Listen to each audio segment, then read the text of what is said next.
આપણને બધાને જ ખબર છે કે પોઝિટિવ રહેવું કેટલું બધું જરૂરી છે. જીવનમાં કોઈ પણ તકલીફ આવે તો આપણને બધા જ એવું કહેતા હોય છે, સ્ટે પોઝિટિવ, બી પોઝિટિવ.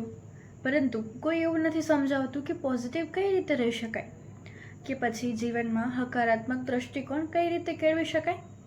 સાચું કહું તો મને પણ કોઈએ નથી જ શીખવાડ્યું, પરંતુ જિંદગીએ કદાચ કોઈક રીતે મને શીખવાડી દીધું છે. કઈ રીતે? ચાલો એ વિશે વાત કરીએ. નમસ્તે, હું છું હેત્વી અને કંઈક અલગમાં તમારા બધાનું સ્વાગત છે. હું જ્યારે 8મા 9મા ધોરણમાં હતી ત્યારે મને ભગવાનને લઈને બહુ બધા સવાલ થતા, બહુ બધા પ્રશ્નો ઉઠતા, ઇવન ડાઉટ્સ પણ થતા.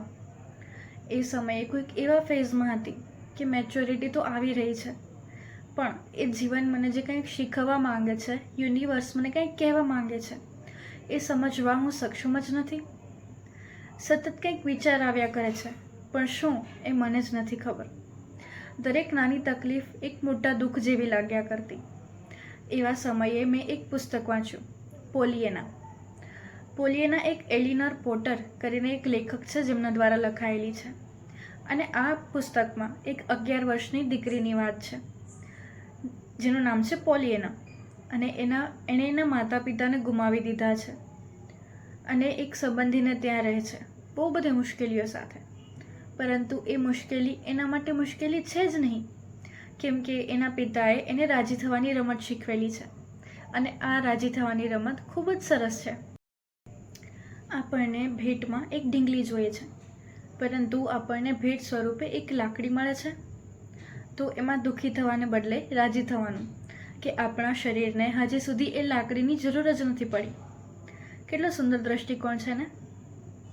મેં તો આ પુસ્તક બહુ બધી વાર વાંચ્યું છે અને ઘણા બધાને વાંચવા પણ કીધું છે. મારું તો માનવું છે કે દરેકે એક વખત તો વાંચવું જ જોઈએ. હકારાત્મક દૃષ્ટિકોણ તરફ મારું પહેલું પગથિયું પોલિયેના જ હતું અને બીજું પગથિયું પણ ખૂબ જ મહત્વનું. ભૂતકાળમાં જરાક ડોક્યું કરો તો શું તમે ધાર્યું એ હંમેશા થયું છે? તમારી મરજી હંમેશા ચાલી છે ખરી? નહીં ને? તો પછી તમારે એટલું તો માનવું જ રહ્યું, ભલે તમે આસ્તે કોઈ કે નાસ્તે, પણ એટલું તો માનવું જ રહ્યું ને કે કોઈ શક્તિ છે, કોઈ અજોડ શક્તિ છે, કોઈ પાવર છે જેને આપણને બનાવ્યા છે, જે આપણા બધાનું જીવન ચલાવે છે.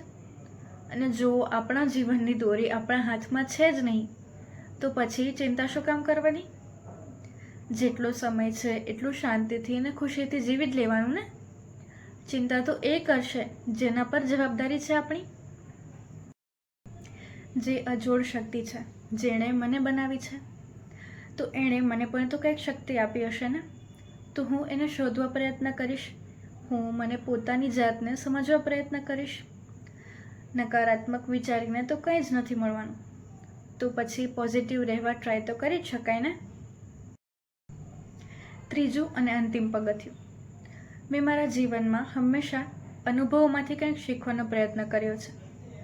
મુશ્કેલીઓ તો બધાના જ જીવનમાં આવે છે, પરંતુ એવા સમયને કે પોતાને કે કોઈ પણને કોસવાને બદલે એ અનુભવમાંથી કંઈક શીખવાની તૈયારી રાખવી જોઈએ.